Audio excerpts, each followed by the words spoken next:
Alors là, j'ai une question qui est assez intéressante car elle est d'actualité et qu'elle revient souvent. Pourquoi tout ce prosélytisme autour de l'islam et pourquoi on n'arrive pas, entre guillemets, à s'assimiler sans faire de vagues? Alors la première question, déjà le prosélytisme, c'est le fait de convaincre par la force, au cas où s'il y en a qui ne savent pas. Il y en a, malheureusement, c'est très malheureux. Il y en a même beaucoup parfois, mais c'est totalement interdit. Il y a des musulmans qui se revendiquent musulmans en utilisant ce moyen, eh ben, ils sont dans le mauvais chemin. En effet, le prophète sallallahu alayhi wa sallam nous a formellement révélé qu'il est interdit de convaincre par la force. D'ailleurs, c'est même une des conditions de conversion à l'islam.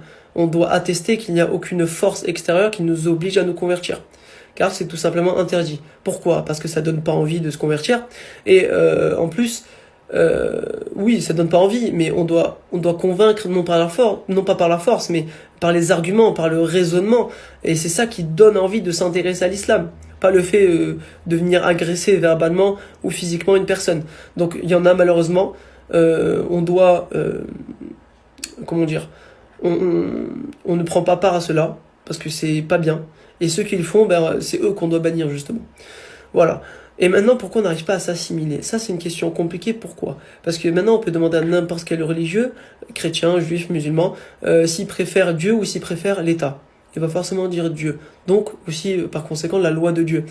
Par exemple, prenons les femmes et le voile. Dieu a dit aux femmes de mettre le voile. Pas le mari, d'ailleurs. Donc, Dieu a dit aux femmes de mettre le voile. Elles sont obligées de respecter cela.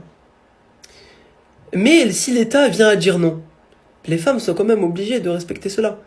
Parce que c'est marqué dans le Coran, c'est obligatoire. Qu'on ait envie, qu'on n'ait pas envie. Maintenant, une femme peut le mettre quand elle le veut, mais elle doit le mettre. Et l'État français n'a rien à dire sur cela. Vous voyez ce que je veux dire? Et dans ce cas, quand on essaye de l'interdire, c'est une atteinte à la liberté de conscience. La liberté de conscience, c'est quoi? C'est le fait de pouvoir pratiquer sa religion en restant dans le respect. Une femme voilée n'est en aucun cas offensante. D'accord? Donc voilà.